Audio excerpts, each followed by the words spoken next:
बिस्मिल्लाहिर्रहमानिर्रहीम।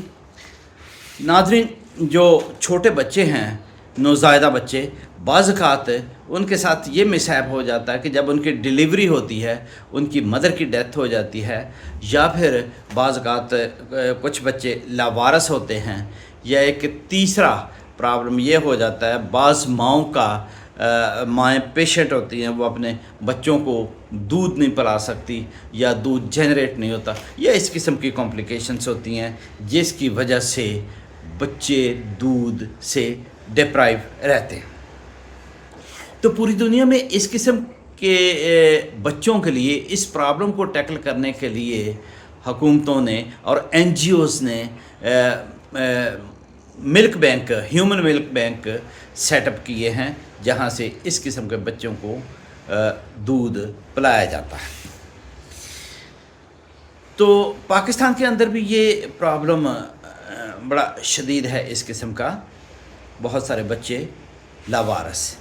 Government of Sindh ने UNICEF के तावन से एक स्टेप लिया कि Institute of Child Health and Neonatology Karachi के अंदर उन्होंने, यानी गवर्नमेंट ऑफ सिंध ने, एक ह्यूमन मिल्क बैंक सेटअप करने की कोशिश की, बल्कि सेटअप कर भी दिया और उसका इफ्तिताह भी हो गया, लेकिन वो फंक्शनल नहीं हो सका।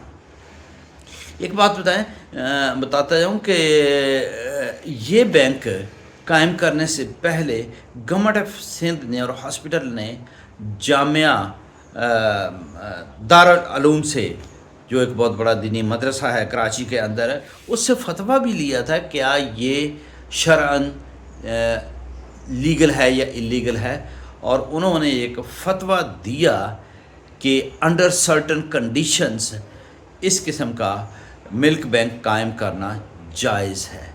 वो कंडीशंस कौन सी थी?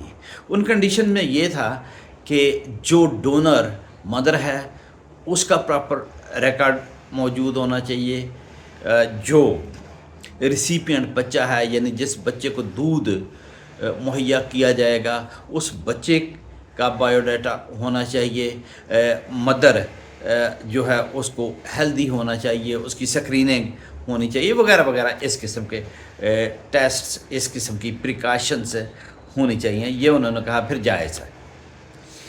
लेकिन इफ्तिताह होने के बाद ये बात जब सोशल मीडिया तक पहुंची, तो सोशल मीडिया में एक हाइप क्रिएट होगी, एक बहुत बड़ा मसला सोशल मीडिया ने बना दिया कि ये आगे चल के जब ये बच्चे बड़े होंगे तो फिर रज़ात के मसाइल भी पैदा होंगे और भी कई किस्म के मसाइल पैदा होंगे, यानी मदर्स जो है गुर्बत की वजह से अपना मिल्क सेल करना शुरू कर देंगे, इस किस्म के मसाइल।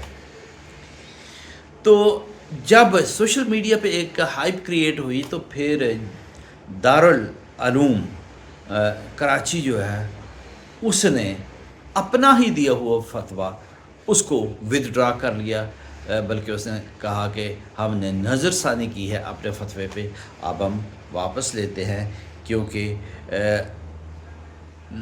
मालूम ऐसे हो रहा है कि आगे चल के इसमें बहुत सारी कॉम्प्लिकेशंस पैदा होंगी, तो हम समझते हैं कि ये शरअन जायज़ नहीं, वो पेचीदगियाँ इंसान के हल करने की नहीं। तो उन्होंने ये कर दी। अब ये देखिए अजीब सूरत हाल पैदा हो गई। एक तरफ बाकी मुल्क के उलमा की अक्सरियत भी इसके ख़िलाफ़ होगी, और वो दारुल उलूम जिसने ख़ुद अपना फतवा दिया वो भी ख़िलाफ़। तो अब पाकिस्तान के उलमा डिवाइडेड हैं।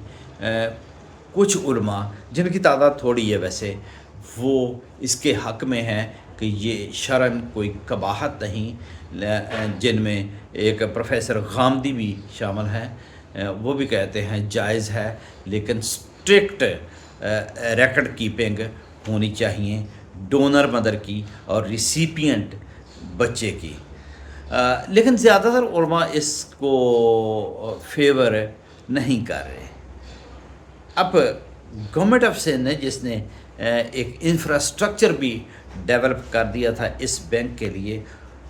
اس نے کیا کیا اور اچھا کیا اس نے کہ اس نے یہ کیس اسلامی نظریاتی کونسل آف اسلامک آئیڈیالوجی اسلام آباد کو ریفر کر دیا ہے، جہاں پہ اس کی پروسیڈنگ چل رہی ہے. اگست میں اس کا جو ہے اجلاس ہوگا، تو پھر دیکھیں کب تک اس کا ڈیسیجن ہوتا ہے. تو دنیا میں کن کن ممالک کے اندر، کن کن بر اعظموں کے اندر اس قسم کے بینکس موجود ہیں، وہ میں آپ کو بتاتا ہوں. افریقہ کے اندر موجود ہیں، برازیل اور لیٹن امریکن کنٹریز کے اندر یہ بینکس موجود ہیں. یورپ کے اندر، نارتھ امریکہ کے اندر موجود ہیں، ساؤتھ افریقہ کے اندر، سنگاپور کے اندر، آسٹریلیا کے اندر، انڈیا کے اندر، اور دنیا میں واحد اسلامک کنٹری ایران ہے، جہاں پر کچھ سالوں سے یہ سسٹم چل رہا ہے. اور گورنمنٹ آف سندھ نے بھی اپنے سٹاف کو ایران بھیج کے ہی ٹرین کرانا تھا، لیکن وہ بات آگے تک نہیں جا سکی. تو اس میں ویسے تو علماء بتا سکتے ہیں کہ بلکہ اسلامی نظریاتی کونسل ہی اس کا ڈیسیجن کرے گی، جو کہ ایک رائٹ فورم ہے میں سمجھتا ہوں. لیکن اس کا ایک اکنامک آسپیکٹ بھی ہے. وہ یہ ہے کہ جس طرح پاکستان کے اندر ہیومن آرگنس جو ہیں وہ سیل ہوتے ہیں، یا بعض اوقات بچے کڈنیپ کر کے بھی، لوگوں کو کڈنیپ کر کے بھی ان کے آرگنس جو ہیں وہ حاصل کر لیے جاتے ہیں اور ان کا بزنس ہوتا ہے، تجارت ہوتی ہے.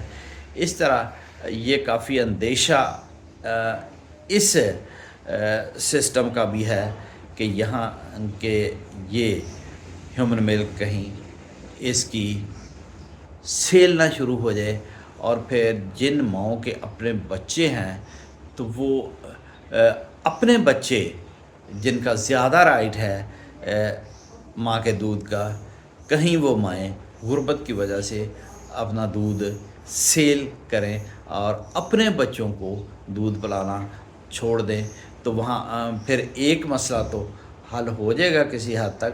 لیکن ایک اور اس سے بھی بڑا مسئلہ میں سمجھتا ہوں جنریٹ ہو سکتا ہے کہ ان ماؤں کے اپنے بچے جو اس ملک کی تجارت شروع کر دیں وہ انڈر نرشڈ رہ جائیں.